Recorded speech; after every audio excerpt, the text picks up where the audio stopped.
Who are the prospects that keep on getting mocked to the Arizona Cardinals and people just need to knock it off? Stop it. No longer. They're not going to end up with the Cards.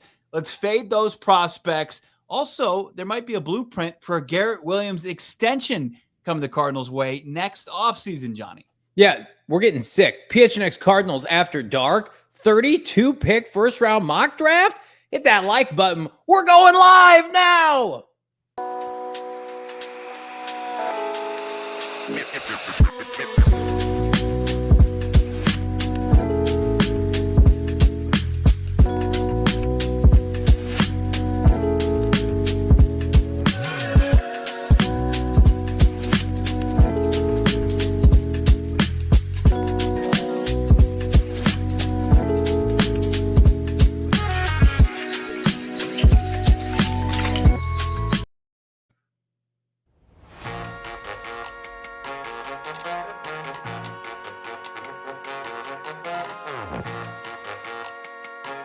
Hey, welcome in. Live from Studio K, presented by our friends at Circle K. It's the PHNX Cardinals podcast. Waking my kids up from bed. Your premier Arizona Cardinal podcast. Like and subscribe. Leave us a 5-star wherever you get your programming. I'm Johnny Venerable. He's Bo Brack. Damon Dog behind the mic. Yeah, we're getting gross. First time you've come around these parts, we get closer to the draft. We go live on Sunday night, friends. Buckle up. It's about to be a banner show brought to you by our friends at Circle K. Again, join the Inner Circle for free by downloading the Circle K app today. Terms and conditions apply at participating locations. Visit CircleK.com, Bo, for more details. We love that. Neither one of us in Studio K tonight. I'm at my friendly confines at my home. You are waking up your entire family, but for a worthy cause. As you said, yes, Sunday night, now less than 2 weeks away from the 2025 NFL Draft. Big, fond hello to our guy Shap, who's out there teeing him up with all of us at the Green Jacket Open there for PHNX. Senior Poop, how we doing? Bonnie Brockable, love that name. K2, Mark 81, BP back. Was it Brian that was saying that jumped on the Wi-Fi of his cruise ship just in order to watch our K1 interview? Thank you so much, Brian. Schleimenschlag, love to see that. Brian AZ dropping a large live. Space Coast 93. Coach Stark, also love to see Coach, his nice family out there running the best this hole there on the entire 18 at Dobson Ranch. Having a great time doing, what was it? Was it hole 10 where we were making a sprint? Yeah. A mad dash to the green. Just my group came up short, but it was thrilling nonetheless. It was. I ate a bratwurst at hole 10. Had a banner time. For those that came out to Dobson Ranch yesterday, we had a blast. Bo played with a foursome that did not include Damon and I. They gave Damon and I carts, the good people at Dobson Ranch, and then just kind of let loose, which is God's plan, the football God's plan. So again, welcome everybody for a Sunday night Cards After Dark podcast. We're going to get into a bunch of good stuff, including the 32-pick first-round mock draft with our friends at PFF, what we believe is going to go down. And part of that will be non-selecting players for the Arizona Cardinals off a certain list that Bo and I collaborated on. We were going to do this on Friday, and then Friday just became an absolute juggernaut of a news day with Pat P. We'll have that coverage tomorrow. Bo will be at that press conference with now presumably the retirement of P2. And then, of course, we had the news about Shedeur Sanders. So much good stuff going on. But Bo and I, we're trying to get out in front of this. We're trying to make it, headway. We feel like we have a little bit of say as to what goes down with this team publicly. And it hurts us when we see national publications alike mocking the Arizona Cardinals, a set of players that we know damn well that they will never touch at 16, Bo Brack. Yeah, and I think the franchise quarterback kind of pointed towards which direction the team could go and which direction they might not go. Yeah. Right. When you were being very nice as far as, you got by 100% hit rate. Yeah. You've done some scouting. And he's like, yeah, you're right. I do that. I haven't missed. But then you were just like, let's talk about some of the prospects in this draft. And he said, which position? And we started to rattle off a couple. I think we said wide receiver. And he's like, Now we're all good at wide receiver. Let's talk. And then once we started talking the defensive line, defensive front seven, that's when you saw K1 light up a little bit. Some research that he's been doing. I don't know if he's just. I doubt he would be going aimlessly, just kind of through draft prospects if he didn't get a sense that the Cardinals were going to go that direction. So real quick before we do this, there was some interesting information that you can find on the Twitter streets. So this got pointed out to me by my guy Seth Cox at Revenge of the Birds, and it's not like breaking news or anything, but like I sent this to Bo. So Mike Tice, remember Mike Tice was a longtime NFL head coach, right? Coached the Minnesota Vikings once upon a time. Good guy, Mike Tice. He has 2 sons, right? One of which, Nick Tice, is in the analytics department or is an analyst for the Arizona Cardinals. Did you know that? I didn't know that. So supposedly he's out there and doing some good work for the Cardinals. I think he's been working with the Cardinals for the better part of like 3 years. 3 years, yeah. So good on him. And I promise this story has an end game here. Yeah, I mean, Nick Tice was going to be. He was in almost like a competition, it's like head to head. I want to say like Cliff's final year. Yeah, for this role. And I think it was just through training, like OTAs, training camp, and preseason. Yeah. And I actually reached out to, I think it was Connor McKistry, or he worked for PFF before that, as he was in competition for this job, and Tice ended up coming away with it. And he's been with the Cardinals ever since. And then I'm sure you were getting to his sibling, his brother, former Wisconsin quarterback. Yeah. So his brother writes for NFL Network, Yahoo Sports. He's got almost 100,000 followers. His name is Nate Tice. And Nate Tice put out a tweet, I would say about a week ago, right? About the Cardinals, unprompted about the Arizona Cardinals. When a lot of these mock drafts are pushing the Cardinals in one direction, here's a tweet. I'll read it to you from Nate Tice, brother of Nick Tice, who works for the Cardinals, saying, just can't see the Cardinals taking a wide receiver in the first round, given their current room, the presence of McBride, and their current propensity for being run first with playing multiple tight ends. Well, where have you heard that before? Think they focus on the trenches where they could have several good options. And he specifically mentioned, defensive line. So again, unless Nate Tice is running a bunch of Cardinal tape in his free time, and if so, God help him, where do you think he got some of that information from? When some of these mock drafts, Matt Miller and Mel Kiper Jr. and some other hey, let's put a wide receiver at pick 16. So we're teeing this up because there's a national narrative that doesn't know who Mykel Wilson is and thinks Marvin Harrison Jr. can't play. And they're just like, Cardinals receiver at 16. That makes a ton of sense. Stop it. Like Trey McBride didn't just go off for 1,200 yards, basically. Right. I mean, they're a little thin in the playmaking department. No, they're not. They just lacked a little consistency. And they think the continuity is going to get there. And they think the jump that Marvin Harrison Jr. is going to make in year 2 will suffice.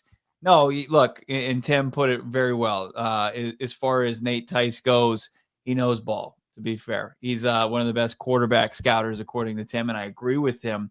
He's a guy that's been doing some work for The Athletic before that. And he's been somebody, Johnny, full transparency, I've been trying to get on the show for a long time. Yeah. And just haven't been able to connect. But I know our guy Adam Hogue is tight with him. So maybe one day, I'm sure one day it will happen. But it's not by accident. Like that tweet, like in one thing, I'll point the arrow back to Tice. Like during the season, when a lot of the rest of the NFL is getting their love, like he's breaking down some Cardinals film, on his account. So it's a great resource for Cardinals fans out there, and for him to just say, hey, let's pay more attention to these guys instead of playing some fantasy football like the rest of these draft analysts want to tell you to do. So we're going to debut our list here, the no-go guys at 16, but preface it again by saying that this wouldn't include a trade down, wouldn't include 47, a trade up. Right. These are guys we feel comfortable the Cardinals aren't going to draft at pick 16. And let's kick things off, Bo, with a player that has been mocked to the Cardinals very recently, and that's Matthew Golden, who just visited with the Dallas Cowboys, who have a top 12 pick. Here is the list, Bo, based on feelers, information, gut feeling, phone calls, text messages. These are guys that a lot of people feel like could be selections within the teens or maybe the early 20s. I just don't see fits with the Arizona Cardinals, but let's break them down.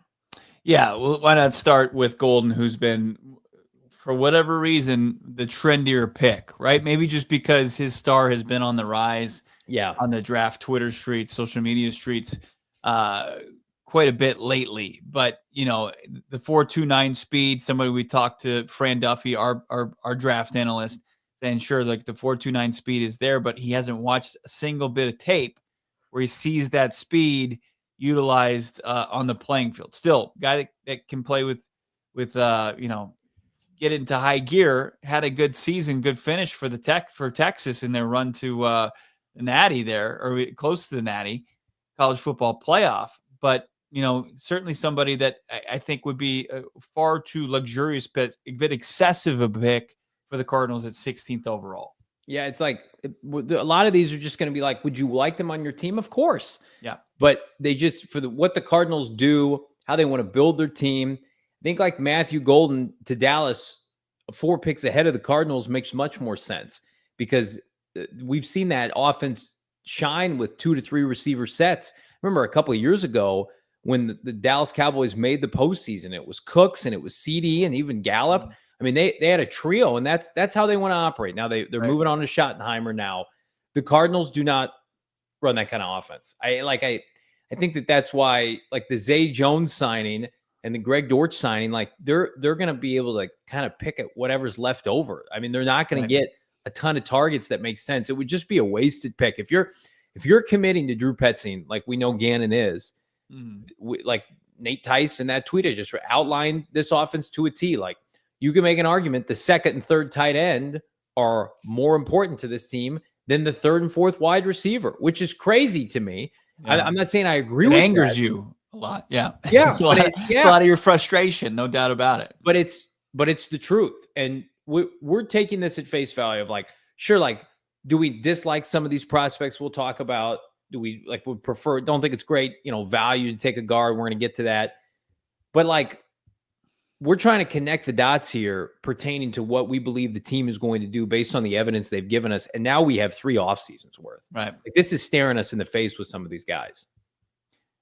No doubt about it. And, I think Golden, like a pick of him would resemble, I think, the pick that in hindsight was in similar kind of ilk, like a guy like Undunze going to the Bears last year at 10, where you looked at it and you're like, okay, you got DJ Moore, you've got the running backs, you've got Cole Kmet, you've got you just signed Keenan Allen. Like, there's one football, right? And you got to spread it around. Like, the Cardinals' emphasis is going to be the vocal point remains Trey McBride. You've got the run game that's always going to be leaned upon, and then if there's like Marvin Harrison Jr. has to, they want to get him involved and him take the next step, and then like anything after that.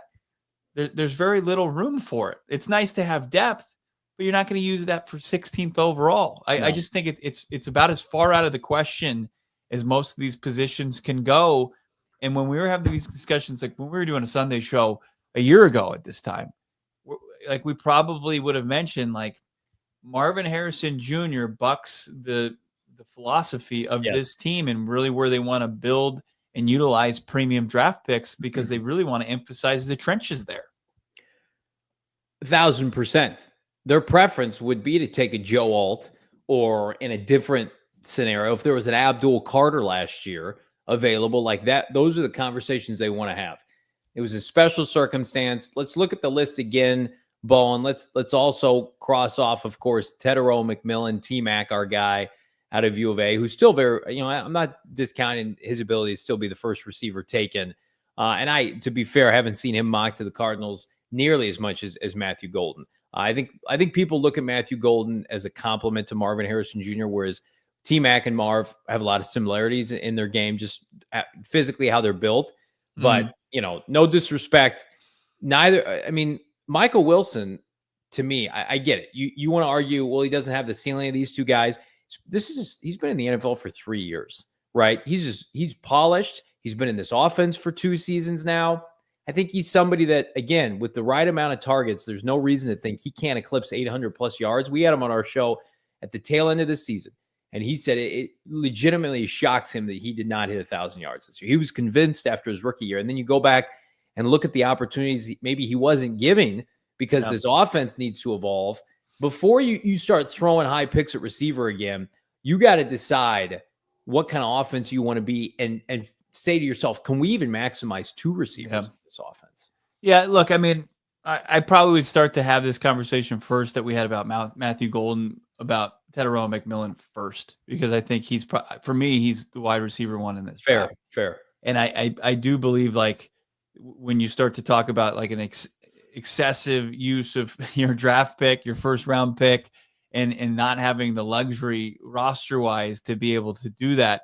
That's what I see with TMac, because like if you were to really kind of press me, and I'm not doing this just because my producer probably would, like if you have the Cardinals and Teteroa McMillan is on that team tomorrow, they're a better roster, a better passing game. I wouldn't disagree with that, but due to just like where the hierarchy as far as the playmakers, I think he would get lost probably worse than Marvin Harrison Jr. got lost at times last year. It's just like focus on the mouths you want to feed, the ones that you've built this thing around, where Kyler Murray can hand it off to James Conner and he can throw it to Trey McBride or Marvin Harrison Jr. and then find those complementary pieces. I think it would almost be borderline disrespectful to ask, Teteroa McMillan to come in and be that Z receiver and play that kind of sidekick role to Marvin Harrison Jr. right out of the gates, because I think he's got bigger potential than that. Yeah. Do me a favor, hit that like button. We got over 200 watching live. We love all you sickos out there. We're going to do a 32-pick first-round mock draft right around the corner. The last 2 selections on our non-starters for pick 16.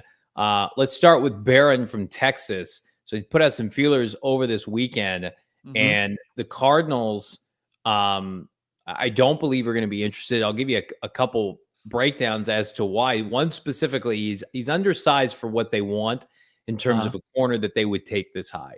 We've talked about Will Johnson, who on a good day is about 6'2". Normally, he's over 6'1" consistently. He's longer. I would argue he's more athletic. And he's a special circumstance, and they brought him in for a top 30. A lot of people think Will Johnson won't be there. Barron, on the flip side, and you know this, Bo, was an exclusive slot corner up until this year. And we've had people on our show like Fran Duffy, et cetera. It's like, I don't want to use the word like cherry picking, but they're like the people in the know. One of the criticisms of Barron is does a lot of standing around, right? He's a tremendous athlete. He ran a sub 4.40, but instinctually, I don't think he's comparable to Will Johnson. Is there a world where they could take him? Sure, but I think you're talking about a trade down. I still don't believe he's going to go top 16. I think he probably a mock I just saw before the show. He's going to the Minnesota Vikings in the 20s. I think that's much more appropriate. I don't think he's on the same level of Will Johnson, and I don't think the Cardinals, given what we talked about, would be interested in using the 16th overall pick on him. Yeah, I don't disagree with any of that. Roberto throwing some zingers out here and saying Jahdae Barron's comp is Marco Wilson. Let's not be that disrespectful to the young prospect. He went to Texas via Alabama, right? So he played at a couple big time programs, but you're right, 5'10", and I think it's a matter of when we have the conversation about the defensive back position for the Cardinals this offseason, there was a want to get a vet in there, right? To kind of elevate that room, because they felt content, not complacent, but content with the guys that they've utilized 3 top 100 picks on in Garrett Williams in year 1 under Monti, and then Max Melton, the highest pick corner that they've had in year 2. And then, a guy in Elijah Jones, who basically had a medical red shirt with the heel injury his first year last year. So we don't know anything about Jones. I think they want to learn more about Jones, and they bring in, another young guy, unless he's like a surefire starter like Will Johnson would be. he just is another guy in that room where I don't see like the value of even it being a premium position of taking him at 16 or really in the first round for that matter.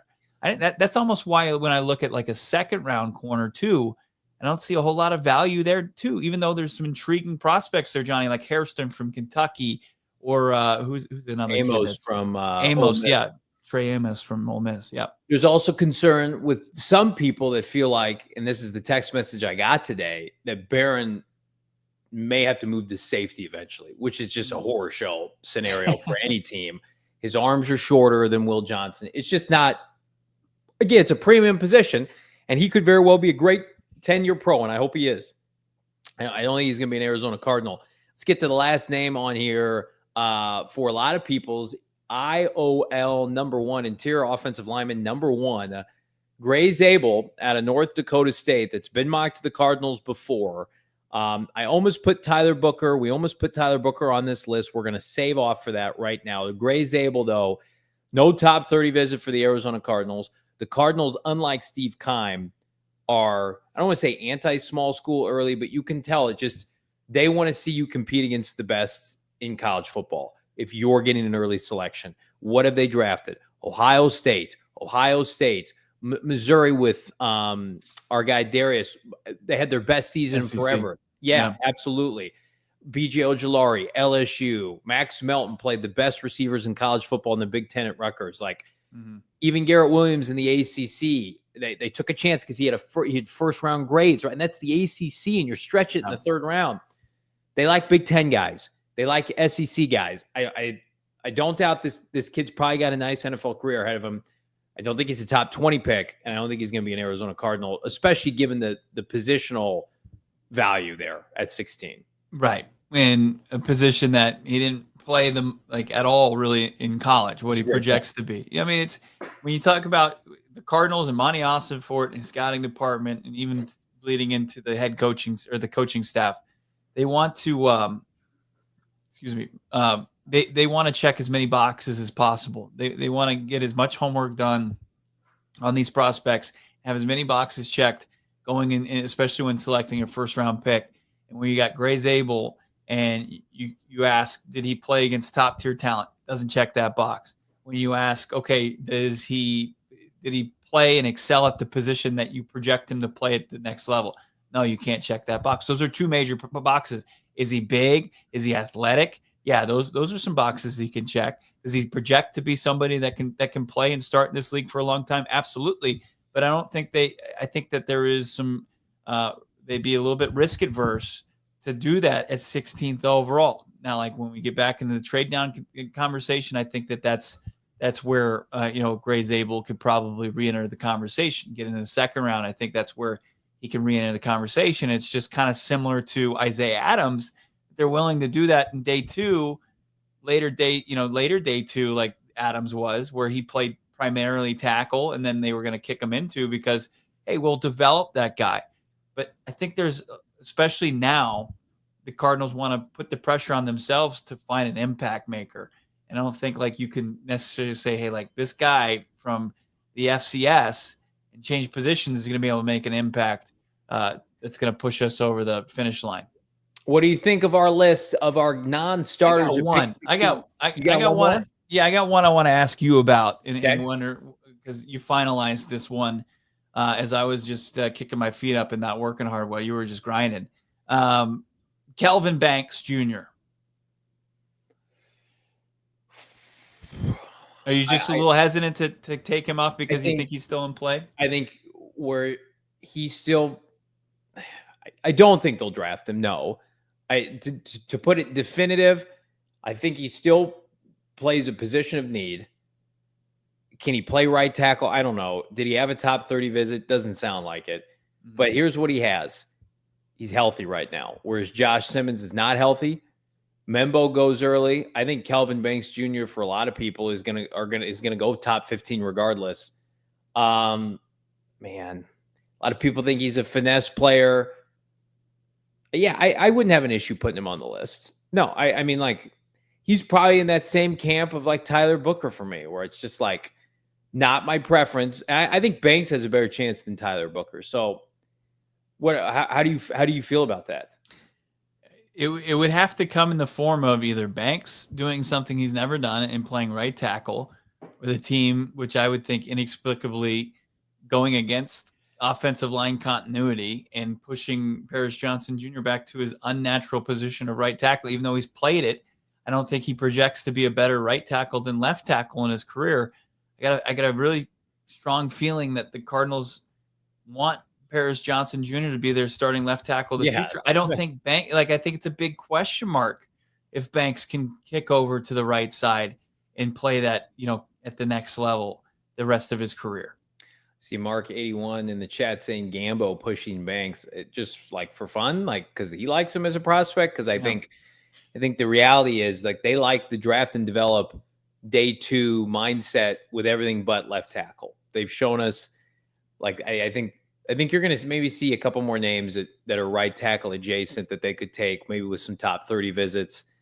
I mean, I'm with Bo. I don't see it being. Yeah, I'm with Tim here too. Like Banks isn't a bad prospect. I agree with that wholeheartedly. I think, over 33.5 inch for arms, like the length is there, the size is there. I think the productivity in college, but like the fact that Monti Ossenfort's out there telling Darren Urban of azcardinals.com that, and before this telling us this at the combine, that he expects Jonah Williams to be back this year, and he's trending the right direction this offseason, and they re-signed Calvin Beachum. It's like you bring in Calvin Banks Jr. to do what? And how does that help you get to where you want to go? How does it help you win games in the first half of the season? 98.7 is really pushing Banks or Tyler Booker.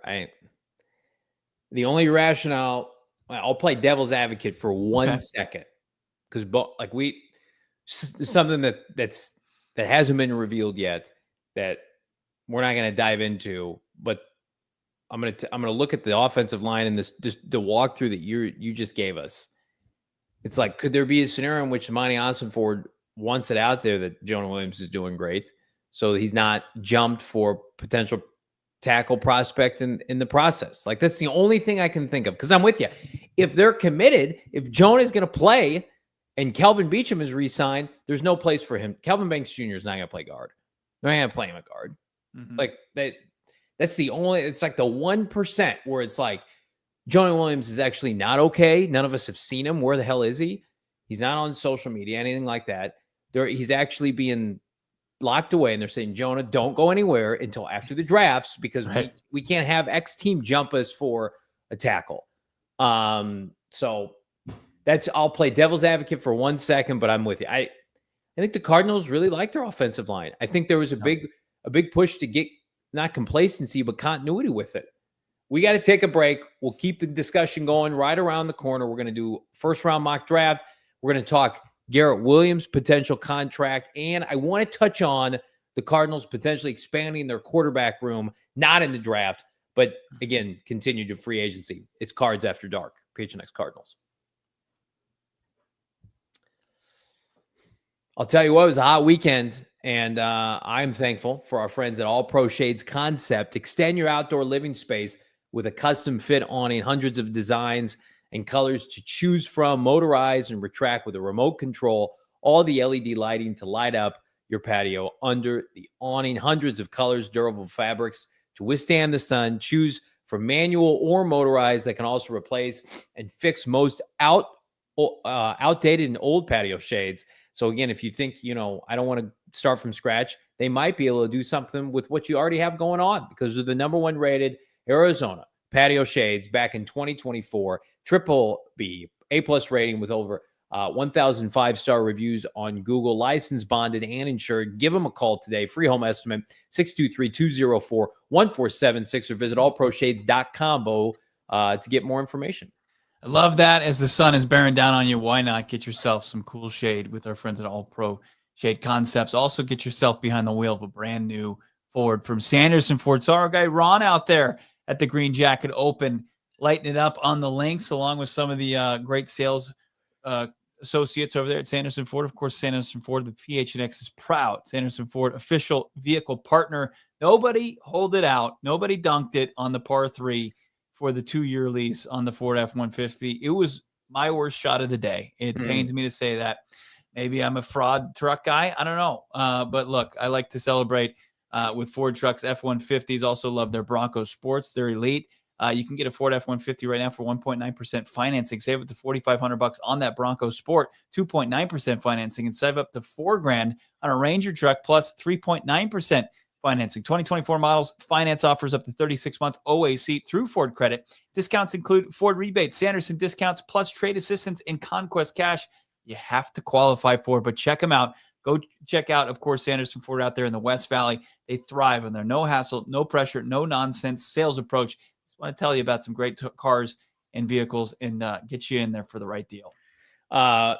Sanderson Ford giving out 2-year lease on a truck yesterday at the golf outing. No one made the hole in one necessary to earn it. I thought it would be fair game for me to take the truck home. The folks at Sanderson Ford did not agree with that. However, I am still a truck guy. I was showing them, the folks from Sanderson Ford, we had a great turnout yesterday, my moves in the golf cart, and they did not think that qualified to be a big-time truck guy.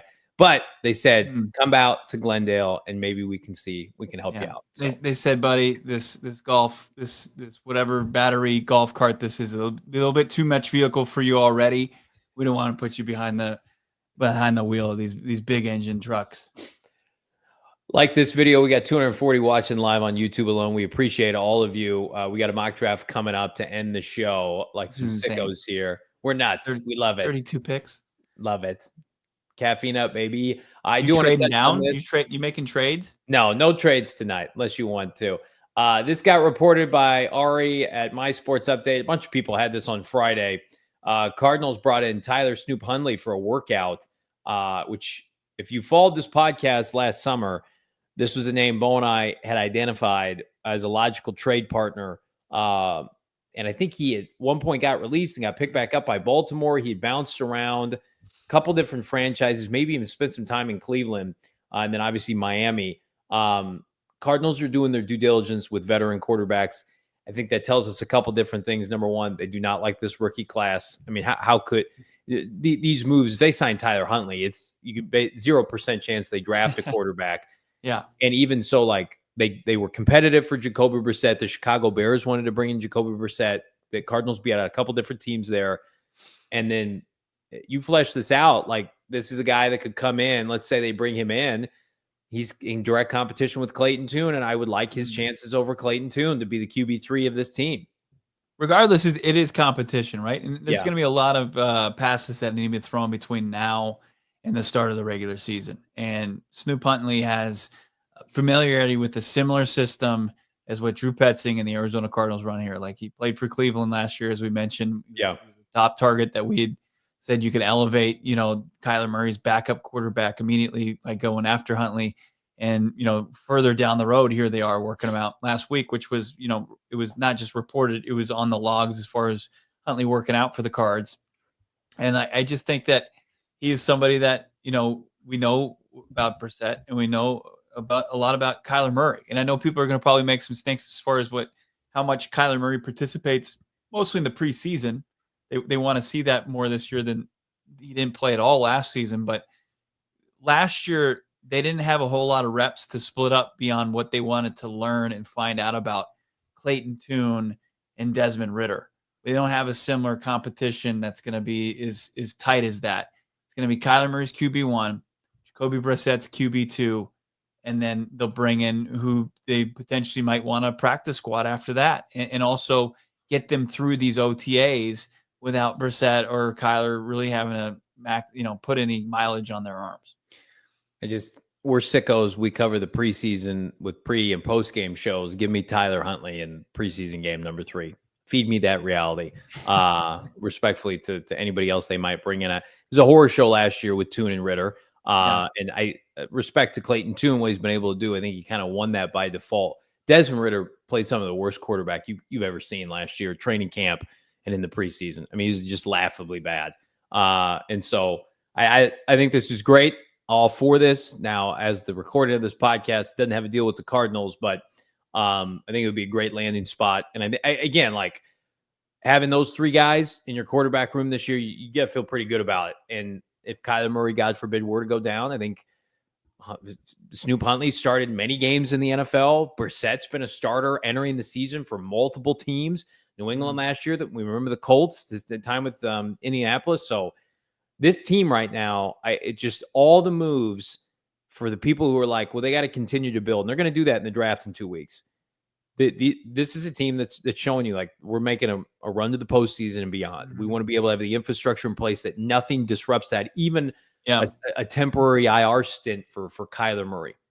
Well, I also think what you saw with Ritter and why he's so bad is he didn't have any familiarity with Petzing's system. Like that's not their main. Like, he's just a bad quarterback. Yeah, but they don't want that any longer. I think they realize, like, hey, we want somebody that's going to be able to come in here and, like, even if we're working out in our voluntary OTAs potentially, we want a guy that can come in here and run this system, and it's gonna help, and it's not just going to benefit the quarterback. It's going to benefit the wide receivers and the tight ends that we're trying to get up to snuff here.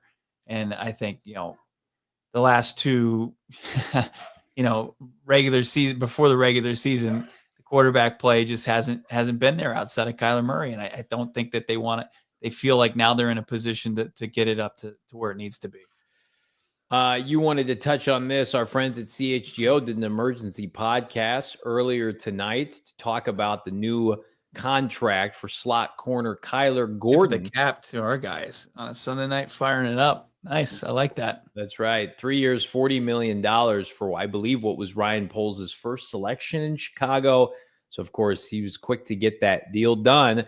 Why is it relevant to this fanboy podcast? Well, Garrett Williams plays slot corner, and Garrett Williams is likely going to command more money than that next offseason. 23 years old. 2 years removed from Syracuse, would have been a first-round pick coming out in 2023, tore his ACL, played part-time as a rookie, and then last year had what I think a lot of us believe should have been a Pro Bowl season, was one of the best, if not the best, slot corner in the NFL behind, coincidentally, Byron Murphy Jr., 23 years old. This is a guy, it's the 72nd overall pick in 2023. Like, he's not going anywhere. It's just going to come down to, like, Trey McBride, how much are you going to pay him? Right. How much you're going to have to pay him. Like, how many guys that play a similar position are going to get paid before he's there. And, like, Kyler Gordon just finished his third season. Garrett Williams is going to finish his third season after, 2025 is all said and done.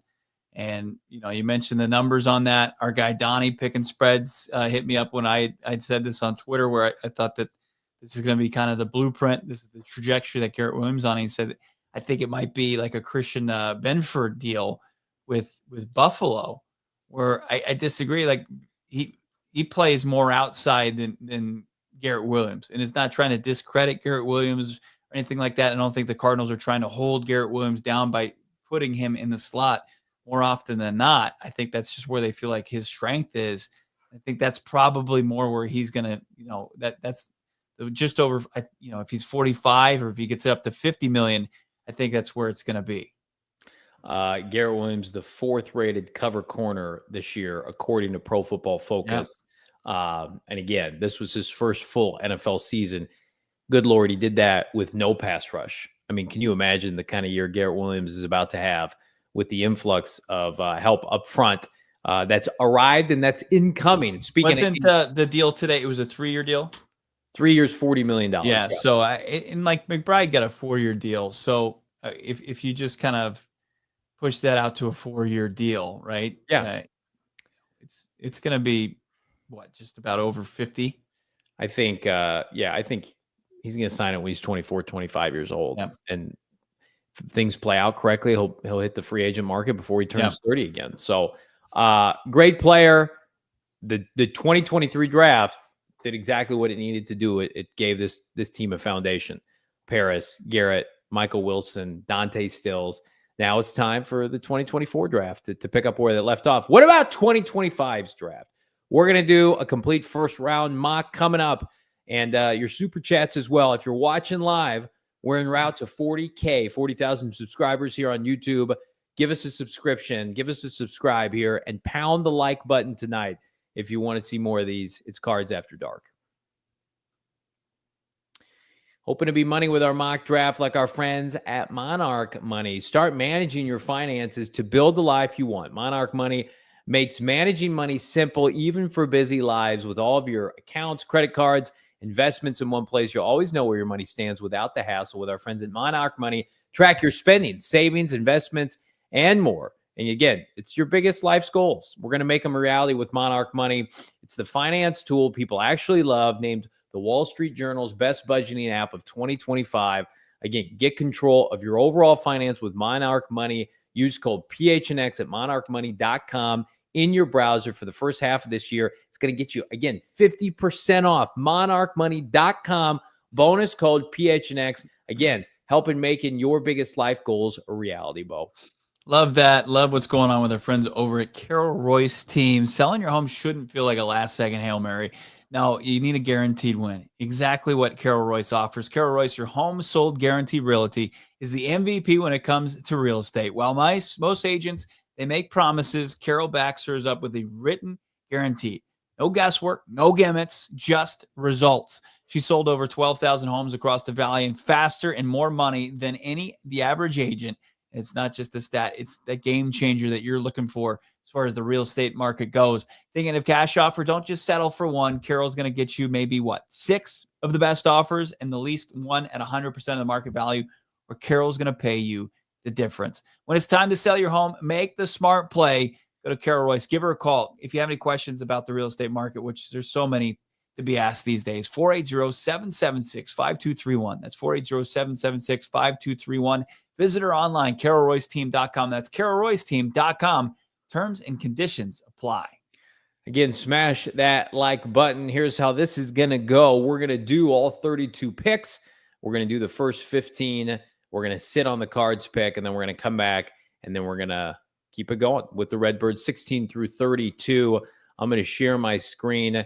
Damon is going to make us all pretty behind the scenes here as we queue up the mock draft simulator. And again, just one round here, and we're going to go all 32 teams. Bo Brack, are you ready, my guy? Ready to roll. Let's do it. Let's do it. We're starting the draft at 2, right? Because we know Cam Ward's going 1-1. We do. Yep, absolutely. So we're going to go ahead and start the draft. And I got to go find Cam Ward here. Our friends at PFF, man, this is just a rough year to have a top 10 pick, is it not? Yeah, it's not exactly, you're not maximizing that pick this year. All right. So depending on who you talk to from Cleveland, the changes consistently. Abdul Carter's having dinner with the Browns. Travis Hunter, there was momentum last week that he could be the pick. Bo, where do you stand with this? I think you just probably go Abdul Carter. I don't know. I just get the sense that they would want to couple him, Myles Garrett. And they've got a really top-notch corner there in Denzel Ward already under contract. I think they would benefit from a two-headed monster off the edge than they would in the secondary. I'm with you. After what they just paid Myles Garrett, they know the benefactor of having an elite pass rush. They had Matthew Judon under contract. I like Travis Hunter. I don't like him more than Abdul Carter. I think Abdul Carter, health permitting, might have been the first overall pick.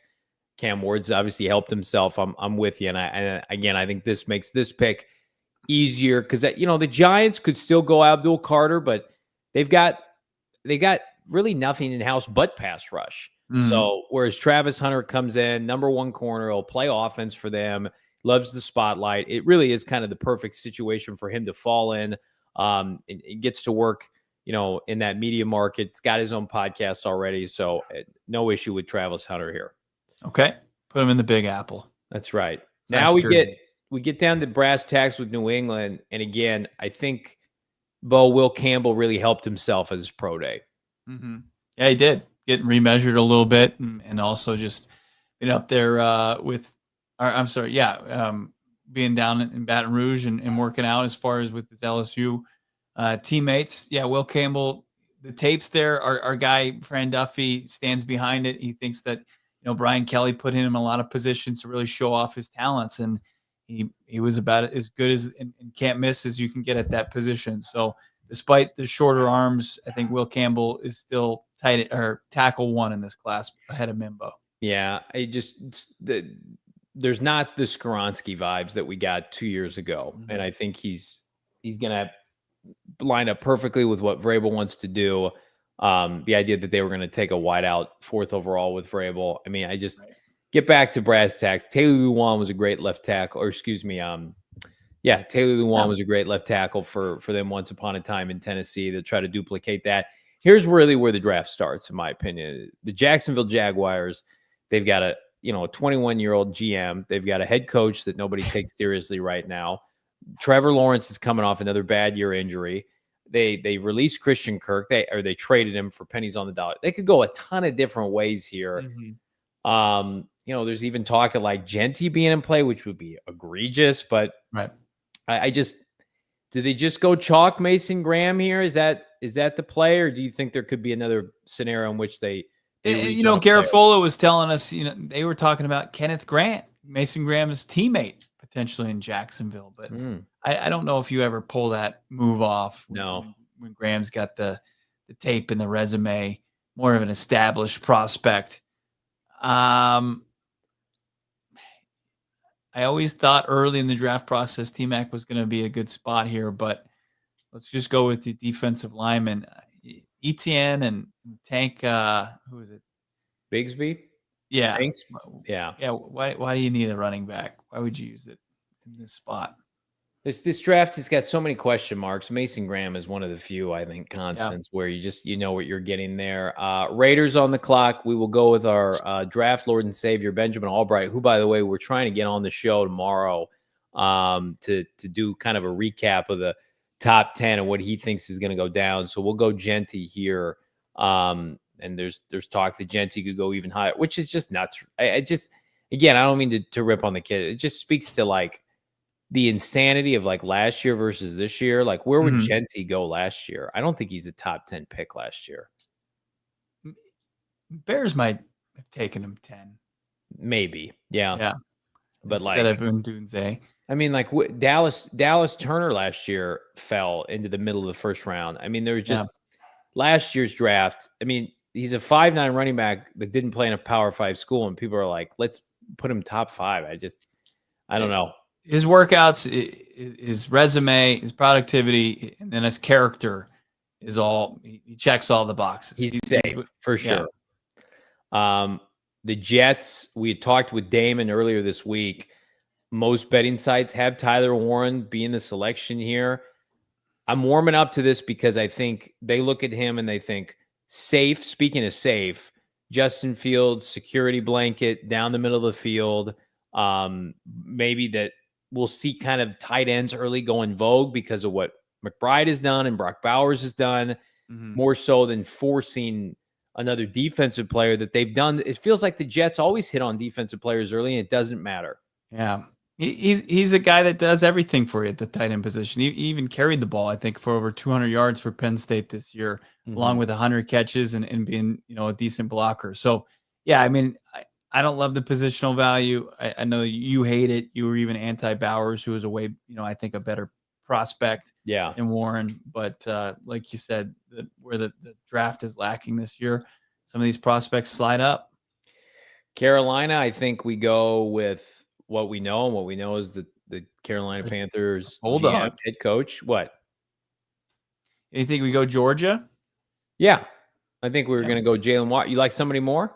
No, either Mykel Williams or Jalen Walker. That's what I was saying. I think you need to take one of the two guys. I think we go with what we know. They're going to go edge rusher. They need a replacement for Brian Murns. I mean, I think most people assume Jalen Walker is a better prospect than Mykel Williams. More versatile.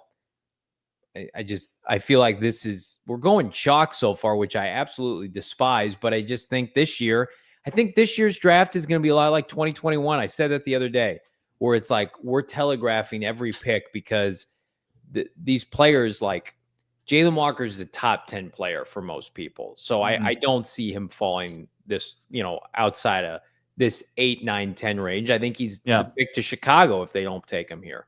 Yeah. Let's lock him in here. Nearby Charlotte from Athens, Georgia. He goes up Carolina Panthers. Keep it going here at 9. I think we know the pick, right? With Derek Carr being potentially on the shelf. This is a horror show.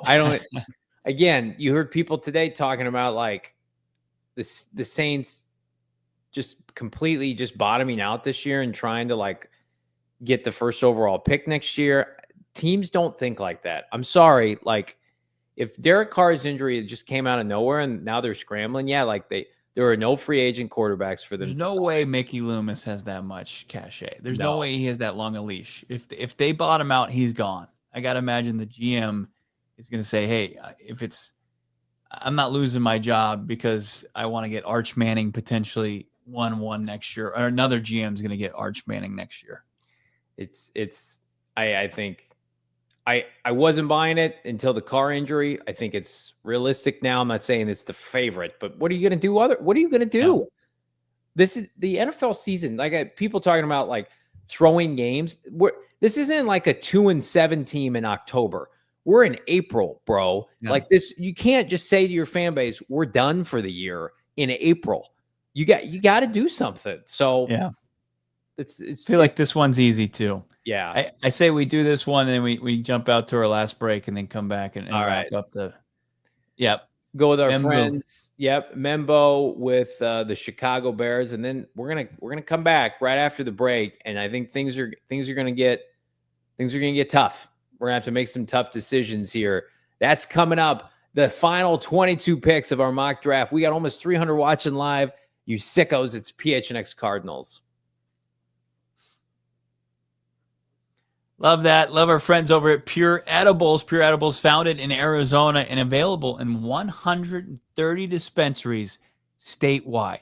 They started here and now they're everywhere here in the great state of Arizona. Pure Gummies, not just covered in sugar like all their competitors out there. No, they're a full-fledged candy company and they're taking care of it. They're not just going to overdo you with the sugar, but they're going to still make them as delicious as possible. Gummies, Kicks, they're just like Starburst. They've got their chews that are caramel.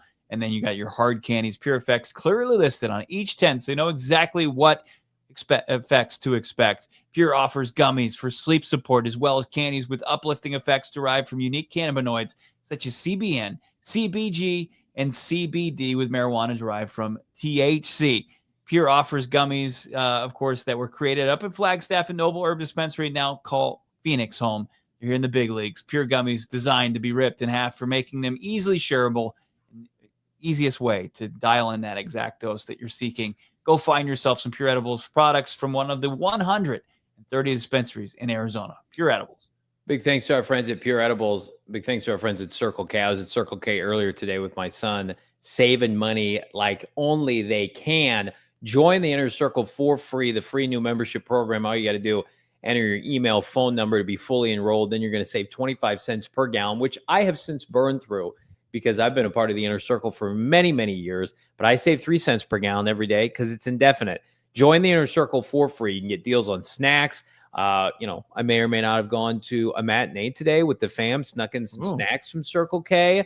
We're not going to say what movie or where I went to, but I will say that we enjoyed the Circle K snacks and didn't pay some overpriced movie snacks. Join the Inner Circle for free by downloading the Circle K app today. Terms and conditions apply at participating locations. Visit CircleK.com for more details. I feel like Circle K should brand themselves like, we welcome purchasing pre-movie snacks here to sneak in. Yeah. I think that could be a thing. It's not like we're breaking the law here. It's just breaking the rules. The policy. Yeah, the policy. Yep. Drop a like on this video. We are keeping things going here on our mock draft. Get this bad boy queued back up here. And we are at pick 11 with the San Francisco 49ers. I did a quick Google search for the preference right now, or where the tea leaves are shifting with this pick. We mentioned him in the first segment. Kelvin Banks Jr. getting a lot of run with San Francisco right now. They don't have a great right tackle. Their left tackle is 100 years old in Trent Williams. We don't have to make this selection because there's a lot of good players on the board, but I thought that was interesting, Bo. It is interesting, right? I mean, you got 2 tackles off the board, and Kelvin Banks, who would be a nice left tackle of the future. Would they be asking him to do what we say why we didn't want him to go to the Cardinals, because he'd have to switch positions? It's not a bad idea to have a contingency plan there. I got a feeling that they would probably lean into the strength of this draft. I think they would go defensive front 7 player, but could be wrong. I think the defensive tackle group is the apple of their eye, 100%. Yeah. I think Walter Nolan. Listen, you could have your favorite DT2 after Mason Graham. Kenneth Grant could work here. I think Kenneth Grant could work in for the 49ers. We can go Kenneth Grant, pick 11. That feels like a very Niner play under. I think Nolan and Grant would be a pick that I would hate to see the Niners grab. Let's go. I'll go. I like Grant. For some reason, you've talked me into it. I think size. It could be Will Johnson spot too. No, like I think they need some help at outside corner. No? I think they go on line of scrimmage though. I think they think that they're in a unique position where we don't draft this high. Let's get a unicorn. Let's go Kenneth Grant here. They've lost so many defensive linemen the last several years to free agency, busts. Kenneth Grant, very safe. And I thought Armstead was a safe pick, and he played almost 7 to 10 years for that franchise. We'll go Kenneth Grant here, 11th overall. I'm going to tell you what I want to do right now with the Dallas Cowboys. I want to go receiver, but I want you to pick the wideout that we go with. I mean, I think they would be better served taking TMac. Okay. Because of how often CD's in the slot, and you can get TMac out there at the X, or you can get him out there at Z. I think he's a better pro prospect than Matthew Golden at this point. Okay. Tedero McMillan, 12th overall to the Dallas Cowboys. If they're smart, Miami Dolphins on the clock. Damon had told us which position were they leaning into. I can't remember. I know defense. They want to go defense here. Was it pass rusher, D tackle, or cornerback? I think they could go offensive tackle here. They could be a Kelvin Banks Jr. spot. Then they just have their tackle just retire. That's right. And then you've got, I think, Walter Nolan also on the other side of the trenches would be a great spot for them to go here. Let's go Kelvin Banks Jr. Let's just, the two of things never going away. Trying to get him to play a full season. Javon Holland also went to, I don't know if they would use a safety in this early, but went to the Giants. Let's go Kelvin Banks Jr. There's so much hype around Kelvin Banks going top 15. We got to put him somewhere. Maybe the biggest wild card of dysfunction in the top 15, the Indianapolis Colts here. Yep. And again, no quarterback. I think when you talk about like here on PFF, like their top need is tight end. Like that's not their top need. They theoretically they don't have any great general manager, owner. Yeah, right? Yeah. Is there a player that you feel like really fits here? I mean, I told you I like Jahad Campbell last week. I just felt like that's a very Colts move. Mm-hmm. No, it is. If they didn't just re-up last season with the guy who was Gannon's guy? Yeah, the slot corner. Yeah, Kenny Moore. I think they might be in Jahdae Barron territory, but probably not. But they just recklessly take players out of position. That's what I'm saying. Could they take Jahdae Barron? Remember they took the wide receiver out of Texas last year, and it was just you saw Chris Ballard saying like, we just got this really good, talented wide receiver where we did, and he's going to wreck the league, and he did nothing. If they were smart, they would take somebody like Walter Nolan here. But yeah, let's either give him Mike Green or Jahad Campbell. I want to give him Jahad Campbell. I just want to tell you right now, when we go to the combine and we walk over to Lucas Oil, Kenny Moore, who is a veteran, almost 30 years old slot corner, who is not a household name, is like advertised outside the arena as like one of their premier players. Yeah. Their priorities are all out of whack. And I like Kenny Moore. I would have been happy if the Cardinals had signed him. They build almost Keim-esque with how they operate. Yeah. So I think this is very appropriate. And I don't dislike Jahad Campbell, the player, but it's just, I'm so thankful that era of Cardinal football is over. And I think Mike Green goes here. I think we're going to just keep beating this horse until it's done. And let's thank those watching with our streaming partners out there. Jump on over to gophnx.com. The party will continue. Of course, you'll get that sweet Cardinals pick, I think. That's right. Hitting overtime. Beep. Lots of good choices here. I'm not going to trade down because I don't get to make that pick because we're only doing the first round here. So it would be a waste for your boy. But I do think, there's so many good options. Walter Nolan, Will Johnson, James Pierce Jr., all three have taken top 30 visits. Shamar Stewart all the way down there.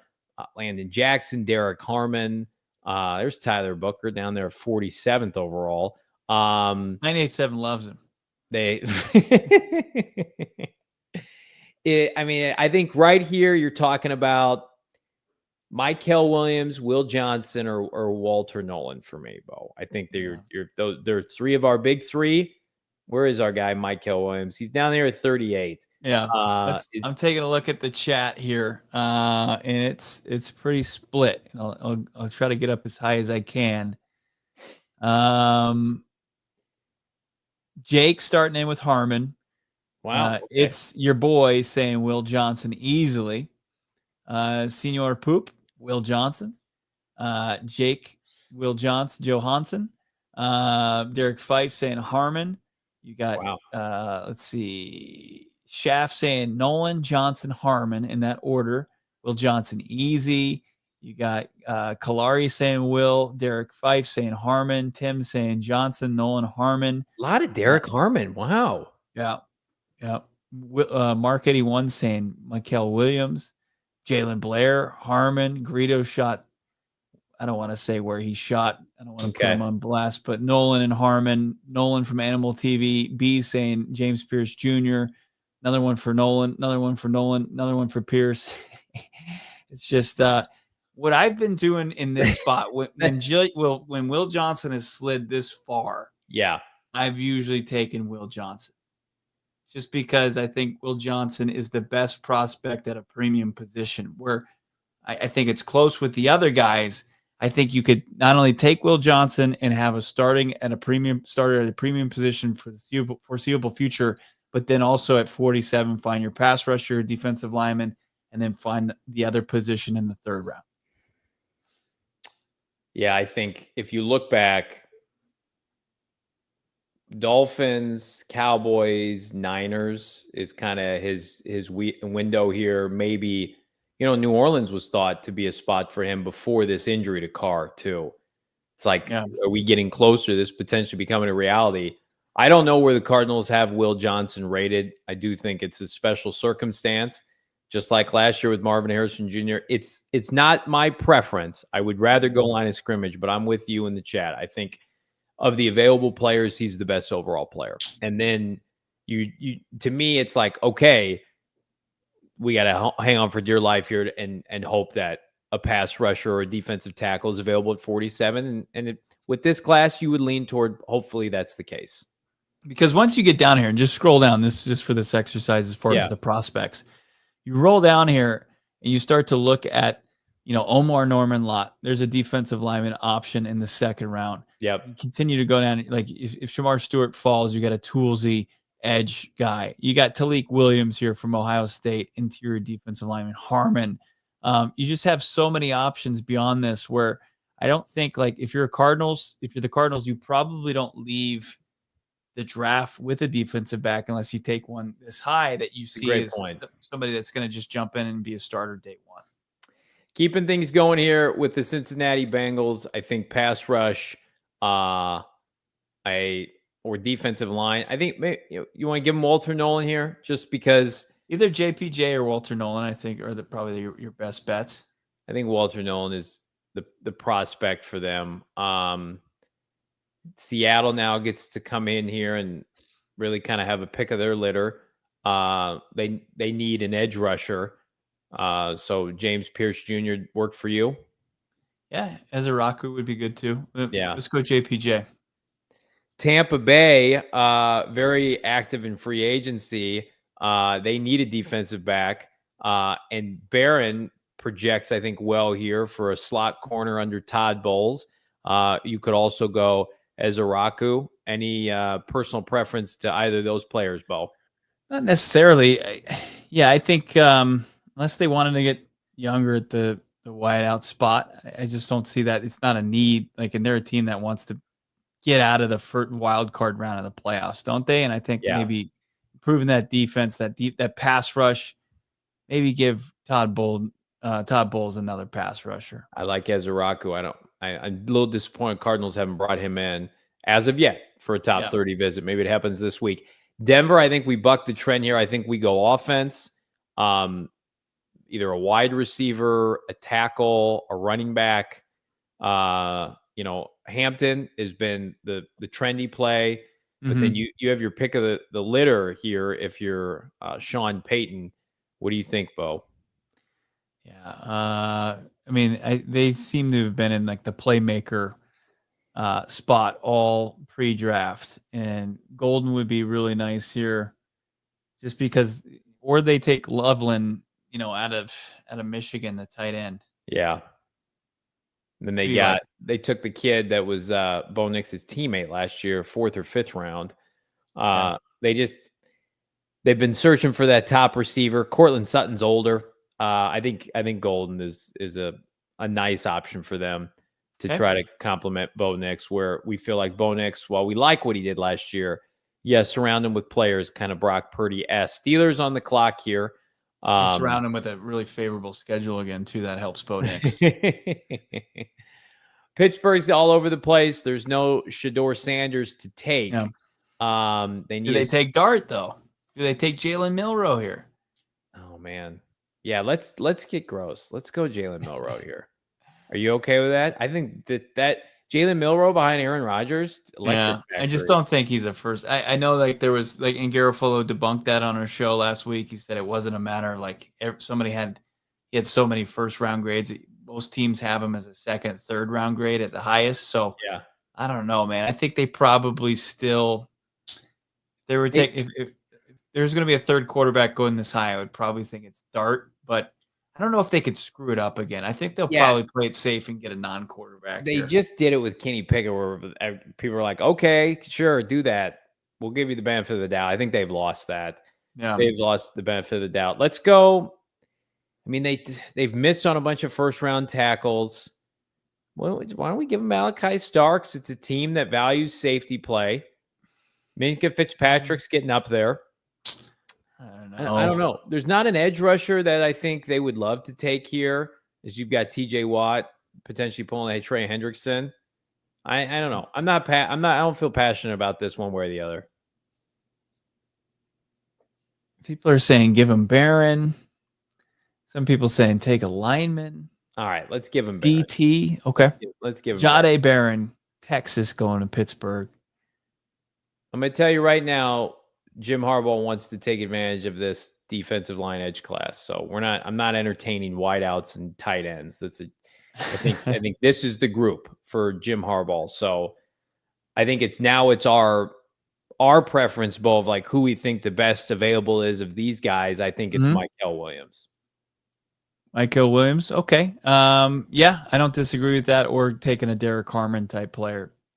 I just feel like they've got 1 year left. They just lost Poona Ford to the other side, to the Rams. But yeah, I don't have a problem with that edge. They brought back, who's the old pass rusher they brought back for 1 year? Yeah. And then they lost Joey Bosa's, what they do with him. I mean, that team, they need youth at that position.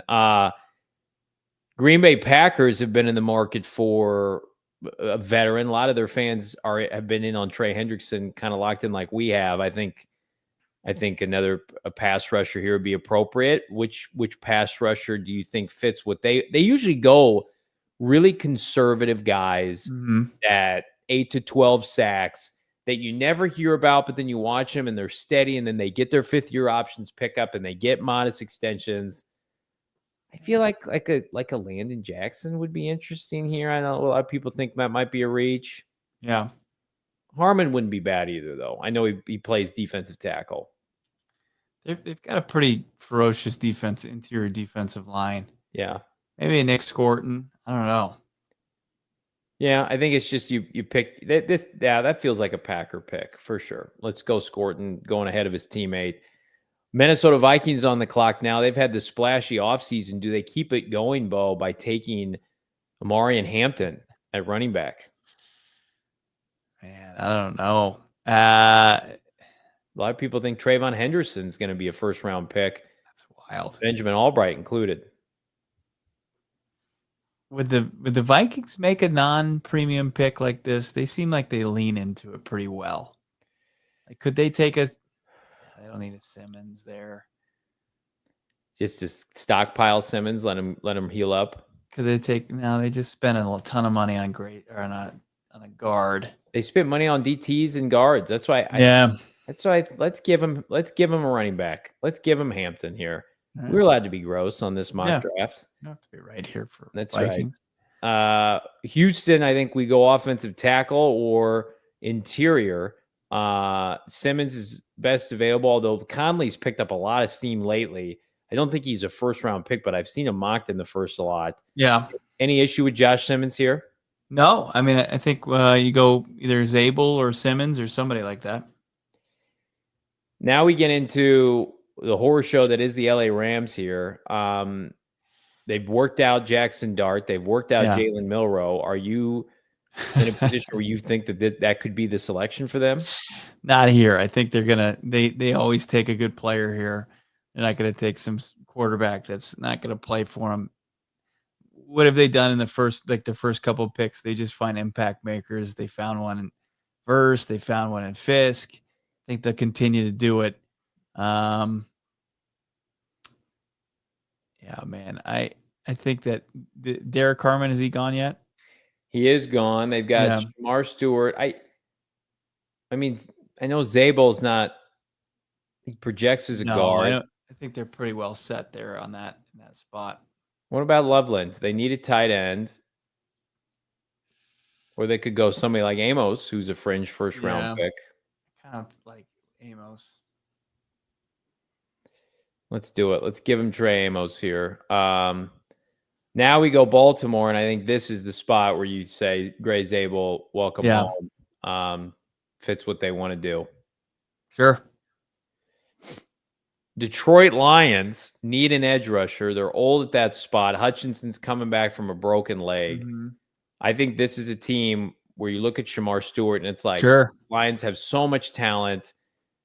They can risk this kind of pick. It's almost like it's the exact same pick, Bo, where it's like Robert Kimdichie when the Cardinals made that pick. Yeah. Like you have the cachet if you want to make this. It's a lot of evil to put on them in this pick here. I know. But I don't. It's not apples to oranges. Yeah. Washington also needs pass rush help. And again, like I know these are quote unquote the best available. I don't love a lot of these prospects here. Right. Derek Harmon's still available. I don't hate that pick here. Yeah. I mean, they got Johnny Newton there. They did give Kinlaw a ton of money. Buffalo. Do they try to get better at the safety position with one of these talented guys like Malachi Starks or? Yeah. I don't hate that. Or do they go receiver again after last year? They let Amari Cooper leave. I mean, I don't like Burden or some of these other options. We'll go Starks here. Just Buffalo. That just fits McDermott's DNA. Kansas City, after what happened. I think Connerly Jr. would probably be best here. Let's do it. All right, putting a bow on this bad boy here. Philadelphia Eagles, Super Bowl champs, have their pick of a litter of a couple different options here. They could go wideout. They could go edge rusher. I think like Landon Jackson to them feels decent. They could go Tyler Booker to replace the big man that they lost. I mean, what do you think? I mean, Fran Duffy says there's a lot of Josh Sweat and Landon Jackson. I think that would be a nice little replacement. They just got younger and cheaper. Putting a bow on it, 32 picks. We're going to do it again before the big day. We'll see, but this is what we got going on here. Man, I just feel like the minute you get past feels like you get past like right here, it's like all hands on deck. We don't know what could happen. Shador, Membo. I had somebody DM me during the show saying the Jets want Membo. It's like, who knows? But this right here, this feels like safe right now. Yeah. Those first 6 picks, Bo. This is I like this. I wish that we could get vary it up a little bit, but you get just cut down after your pick if you did kind of differ from the group think there. But and then there's always wild cards on draft night, but I don't know if you can kind of forecast it at this point. We do know it's 10:15 at night, Erica. We're well aware of that. We're getting deep in here. It's Cards After Dark, enjoying it. And but yeah, I mean that seems to be tough to get away from chalk, and we're going off of a lot of the guys like Benjamin Albright who seem to be dialed in there. I can't wait to hear what he has to say potentially next week. Got a couple super chats before we get out of here. How about our guy Schlemenschlag, $5.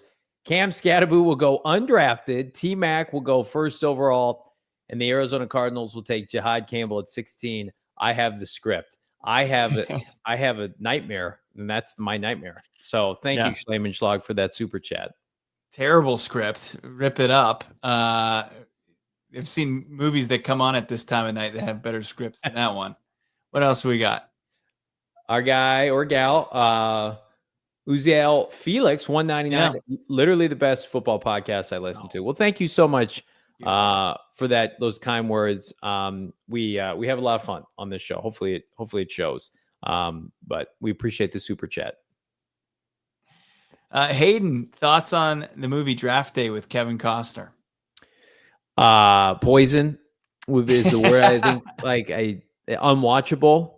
One of the worst sports movies of all time. And we should live watch that one day.